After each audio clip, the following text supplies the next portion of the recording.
नमस्ते दोस्तों, आज हम देखने वाले हैं मैन्योर एंड फर्टिलाइज़र के बारे में। यह एग्रीकल्चर प्रैक्टिसेस का तीसरा स्टेप है। हमने ऑलरेडी इसके दो स्टेप देख लिए हैं। पहला स्टेप था प्रिपरेशन ऑफ सॉइल एंड दूसरा था सोइंग। अगर वो आपने नहीं देखा है तो मैंने लिंक यहाँ पे आई बटन पे डाली हुई है, वहाँ पे जाके आप देख सकते हो, या तो आपको वो लिंक डिस्क्रिप्शन में भी मिल जाएगी, वहाँ से जाके आप वो वीडियोस देख सकते हो।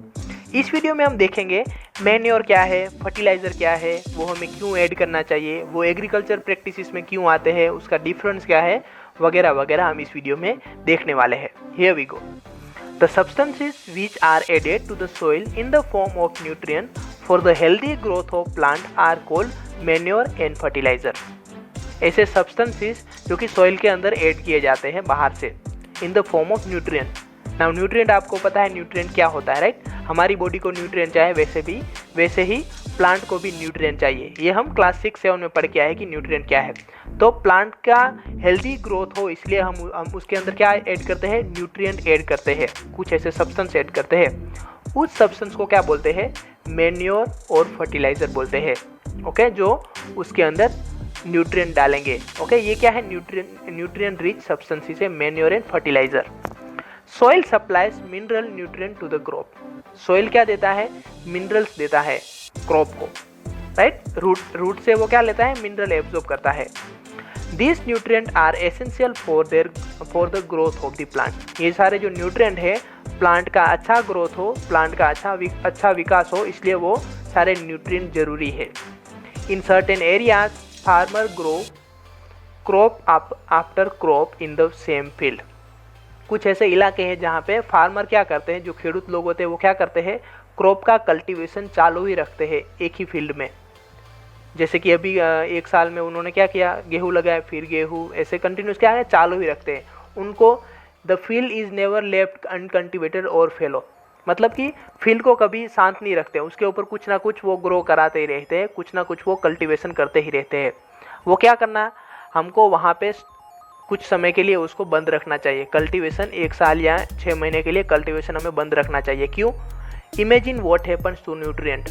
अगर हम ये बंद नहीं करते तो क्या होगा न्यूट्रिएंट के साथ, continuous growing of crop makes the soil poorer in certain nutrient. ये जो हम कंटिन्यूसली कल्टीवेशन कर रहे हैं तो उससे क्या होता है, कुछ ऐसे न्यूट्रिएंट है वो उसमें से गायब हो जाते हैं, पुअर हो जाते हैं। उसका जो क्या होता है, उसका जो न्यूट्रिएंट लेवल हो जाता है वो कम हो जाता है वहाँ से, क्योंकि वो क्या है, सेम टाइप के न्यूट्रिएंट वो वहाँ से सक करेंगे, राइट, एब्जॉर्ब करेंगे, तो वो सॉइल के अंदर से वो कम हो जाएंगे, राइट। इसीलिए हमको क्या करना चाहिए, 6 महीने के लिए, 1 साल के लिए वहाँ पे स्टॉप रखना चाहिए, उसको कल्टीवेशन वहाँ पे नहीं करना चाहिए उस फील्ड में। यहाँ पे बोझों को कोई क्वेश्चन हुआ, I saw a healthy crop growing in the farm, in the neighbouring farm the plants were weak, why do some plant grow better than others. बोझो ये पूछ रहा है कि मैंने हेल्दी क्रॉप देखे एक फार्म में, एक खेत में, लेकिन उसके जो बाजू में जो खेत था उसमें मैंने जो प्लांट देखे तो वो बहुत ही वीक थे, बहुत ही मतलब कि कम लग रहे थे, मुझे अच्छे नहीं लगे वो। एक में हेल्दी और एक में वीक, ऐसा क्यों लगा उसको, मुझे ऐसा क्यों लगा, ये पूछ रहा है कि ऐसा क्यों हुआ कि कुछ में वीक है और कुछ में हेल्दी है। तो उसका आंसर है बिकॉज ऑफ दिस। हम देखते हैं उसका आंसर क्या है। उसमें क्या किया होगा, फार्मर ने एक में न्यूट्रिएंट ऐड किए हैं, एक में न्यूट्रिएंट ऐड नहीं किए हैं। तो जिसने ऐड नहीं किए हैं उसके प्लांट क्या है, वीक है, और जिसने ऐड किए है उसके क्या है, अच्छी तरह से ग्रोथ हुई है। Therefore farmers have to add manure to the field to replenish in the soil with nutrient. हम क्या कंटिन्यूसली ग्रोइंग करा रहे हैं क्रॉप का, कल्टीवेशन कर रहे हैं हम फील्ड के अंदर, तो उसमें से न्यूट्रिएंट गायब हो रहे हैं। तो उसको रिप्लेनिश करने के लिए, मतलब उसको वापस लाने के लिए हम क्या करते हैं, मैन्योर और फर्टिलाइज़र ऐड करते हैं ताकि वो न्यूट्रिएंट उसके अंदर वापस आ जाए। This process is called manuring. इस प्रोसेस को हम क्या बोलते हैं, मैन्योर ऐड करने के वाली जो प्रोसेस है उसको हम मैन्योरिंग बोलते हैं। इम्प्रॉपर और insufficient manuring result in weak plants. अगर हम उसको मैन्योर नहीं डालेंगे तो वो प्लांट कैसे होंगे, वीक हो गए। जैसे कि अभी आपने वो फील्ड में देखा कि एक फील्ड में क्या थे, प्लांट वीक थे, उसका रीज़न क्या है, उसने मैन्योर ऐड नहीं किया इसलिए। Manure is an organic substance obtain from the decomposition of plant और एनिमल वेस्ट। मैन्योर क्या है? एक ऑर्गेनिक सब्सटेंस है जो कहाँ से हमको मिलता है? डीकम्पोजिशन ऑफ प्लांट और एनिमल वेस्ट। एनिमल वेस्ट और प्लांट वेस्ट जब सड़ जाता है, ओके, उसका जब डीकम्पोजिशन होता है उससे जो मटेरियल मिलता है उसको हम क्या बोलते हैं? मैन्योर बोलते हैं। Farmers dump plant and animal waste in the pits at open places and allow it to decompose. Farmer लोग क्या करते हैं? डंप इकट्ठा करते हैं, ओके। जो कचरा होता है एनिमल और प्लांट का, जो वेस्ट होता है, वो एक जगह पे इकट्ठा करता है, एक खड्डे में, ओके। जो गड्ढा होता है ना, वहाँ पे एक करते हैं पिट्स में, और वहाँ पे क्या करते हैं? उनको कुछ समय के लिए रहने देते हैं, 6 महीने 8 महीने, और वहाँ पे क्या उनको डिकम्पोज होने देते हैं ओपन प्लेसेस में, गड्ढे के अंदर, okay. The decomposition is caused by some micro organism. आपको पता है माइक्रो ऑर्गेनिज्म जो होते हैं ये क्या करते हैं? डिकम्पोजिशन करते हैं, उनको सड़ने में हेल्प कराते हैं। The decomposed matter is used as organic manure. ये जो डिकम्पोज हो जाता है ना, वो काफ़ी लचीला हो जाता है, काफ़ी स्मूथ हो जाता है, जिसको हम बोलते हैं ऑर्गेनिक मैन्योर, ओके। वो मैन्योर जैसे हम उसको इस्तेमाल कर सकते हैं। किसका? प्लांट और एनिमल वेस्ट का सड़ाने के बाद, डिकम्पोजिशन होने के बाद। You have already learn about vermi composting in class 6। आप 6 क्लास में ये पढ़ के आए हैं, ओके। और 7th में भी ये रेप्लेनिश सॉइल के अंदर कैसे होता है उसके बारे में भी आप पढ़ के आए हैं, ओके। तो ये आपके लिए नया नहीं है, थोड़ा सा नया है, मैन्योर और फर्टिलाइज़र क्या होता है वो। यहाँ पे देखते हैं वो क्यों ज़रूरी है मैन्योर और फर्टिलाइज़र ऐड करना। एक्टिविटी 1.2 है, टेक मूंग और ग्राम सीड एंड जर्मिनेट देम। हमको क्या लेना है? ग्राम सीड लेने या तो मूंग लेने हैं, उसके बीज लेने हैं, उसको जर्मिनेट कराना है। Select 3 equal size seedling out of this. हमको क्या करना है? इक्वल साइज के सीडलिंग, मतलब कि ऐसे सीडलिंग होते हैं ना जिसमें से सीड में से प्लांट निकलता है ना, उसको हम क्या बोलते हैं? सीडलिंग बोलते हैं। वो इक्वल साइज के हमको लेने हैं, तीनों इक्वल साइज के सीडलिंग लेने हैं। नाउ टेक 3 एम्प्टी ग्लासेस और सिमिलर वेसल्स। हमको क्या लेने हैं? 3 एक ही साइज के ग्लासेस लेने हैं, और आप कोई वेसल्स भी ले सकते हो। Mark them ABC। उसको क्या करना है? यहाँ पे जैसे मार्किंग किया है ABC करके, आपको क्या करना है? मार्क करना है। फिर आपको क्या करना है? 2 glass add little amount of soil mixed with cow dung manure. पहले आपको क्या करना है? इस वाले केस में आपको क्या करना है? थोड़े से अमाउंट में काउ डंग इसके अंदर मिलाना है सॉइल के साथ, ओके। फिर आपको इसके अंदर सीडलिंग डाल देना है। दूसरे में क्या करना है? B वाले केस में, in glass B put same amount of soil mixed with little urea. इसमें सेम अमाउंट ऑफ सॉइल लेना है, लेकिन इसके अंदर आपको क्या ऐड करना है? यूरिया ऐड करना है। यूरिया क्या है मैं अभी आपको बताता हूँ, पहले आप यहाँ पे ऐड कर दो। फिर ग्लास सी है जो, इसमें आपको क्या करना है? सेम अमाउंट में सॉइल लेना है, लेकिन उसके अंदर कुछ ऐड नहीं करना है, विदाउट एडिंग एनीथिंग। उसके अंदर सिर्फ सॉइल डालनी है। Now pour the same amount of water in each glass and plant the seedling in them। फिर उसके बाद क्या करना है? वाटर डालना है सभी को एक ही मात्रा में, okay. Same amount of water, ताकि हमको कुछ पार्शियलिटी नहीं करनी है कि इसमें हम ज़्यादा डालें इसमें कम, सभी में सेम अमाउंट ऑफ वाटर डालना है। Keep them in a safe place and water them daily. एक सेफ जगह पे रख देंगे जहाँ पे कोई एनिमल उसको हार्म ना पहुँचाए, और पानी हमको डेली देना है।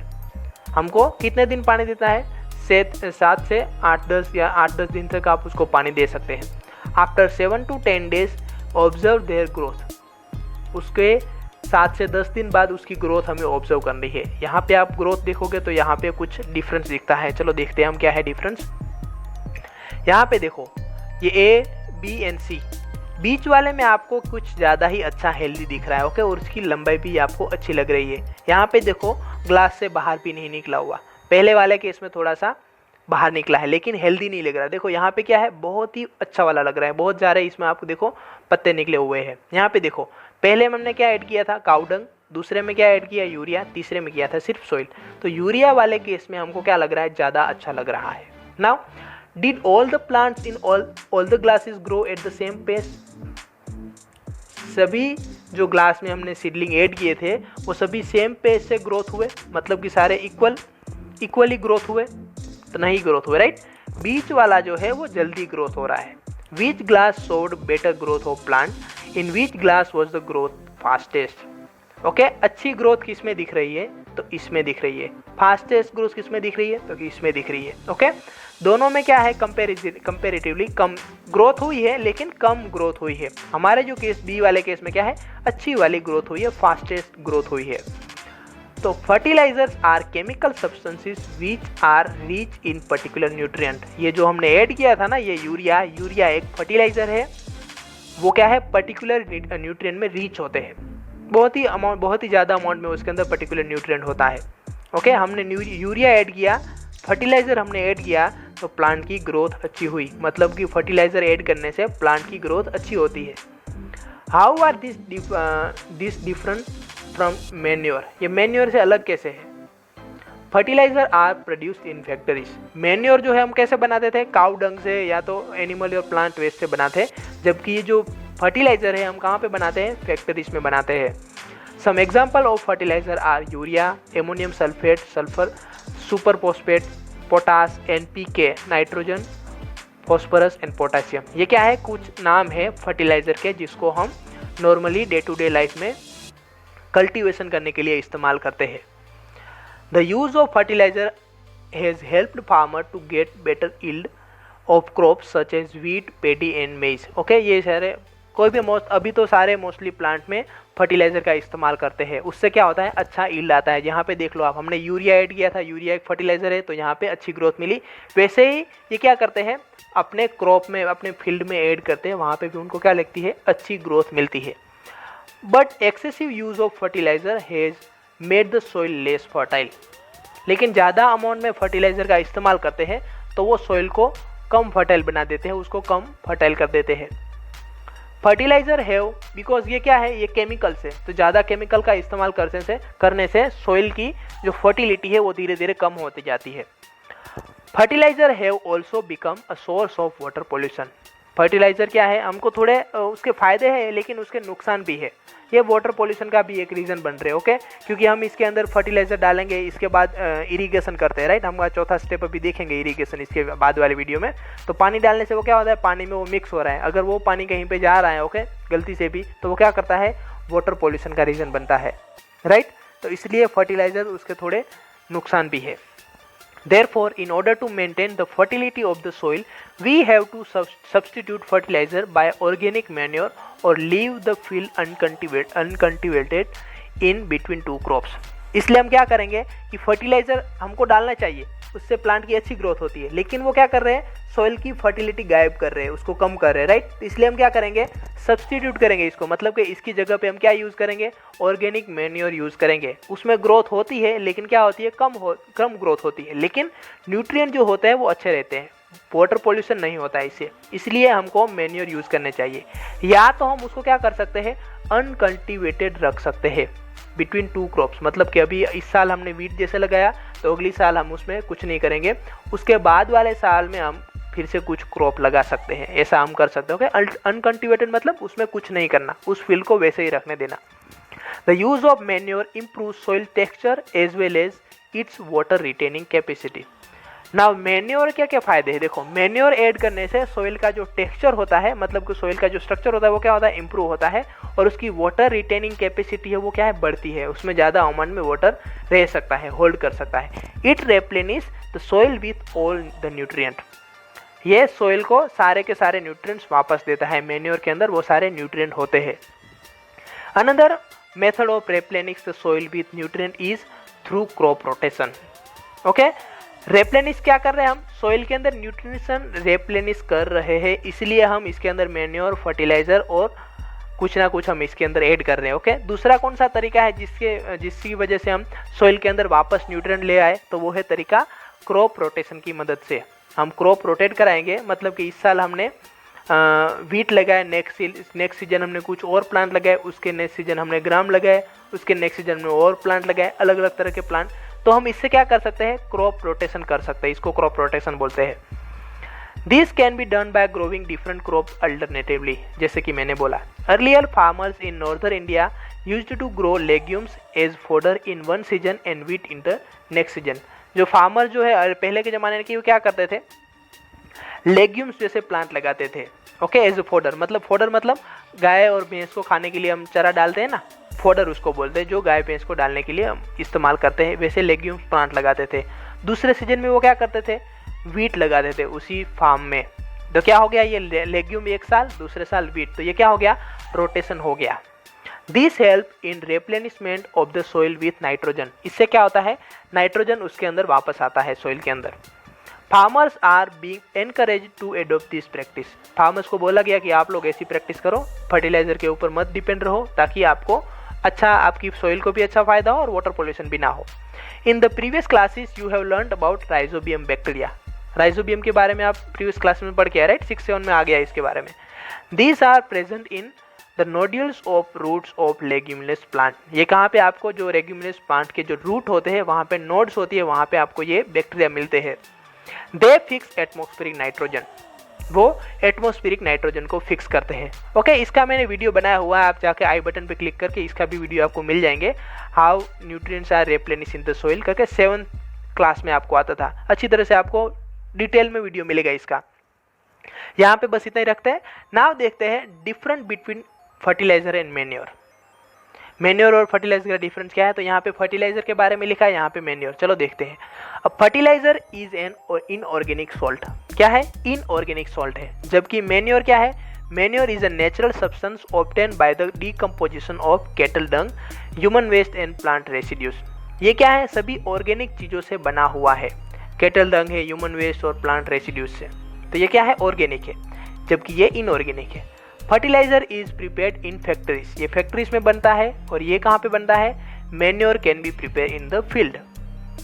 Fertiliser does not provide any humus to the soil, ये ह्यूमस प्रोवाइड नहीं करते सोइल को, ये क्या करते हैं, they provide lots of humus to the soil. Humus का मतलब क्या होता है, जो मिट्टी होती है ना, मिट्टी जैसा स्ट्रक्चर प्रोवाइड करना, तो ये क्या है, ऑलरेडी मिट्टी से बने हुए, राइट, प्लांट और ये सब क्या है, डिकम्पोज होने के बाद मिट्टी जैसे स्ट्रक्चर बन जाते हैं। ओके, तो ये ह्यूमस प्रोवाइड करता है। ह्यूमस के अंदर जो वाटर उसके जो है पानी उसके अंदर ज़्यादा समय तक रह सकता है।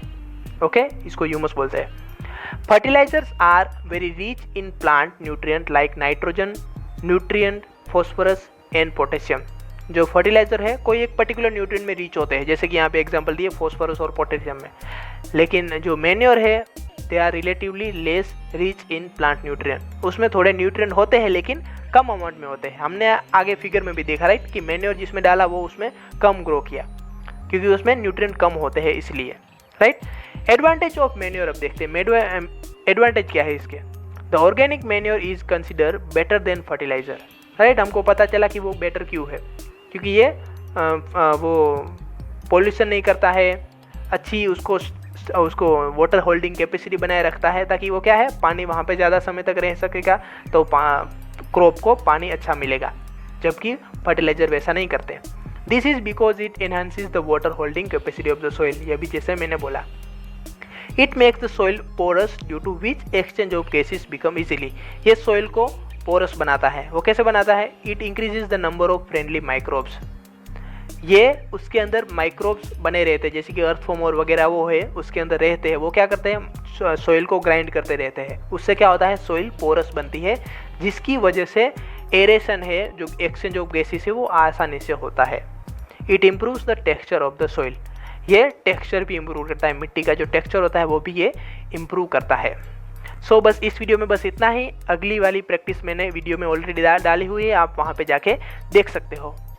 एंड आई होप आपको वीडियो अच्छा लगा हो। अच्छा लगा है तो प्लीज़ वीडियो को लाइक कर दीजिए। And I thank you very much for the watching guys, thank you.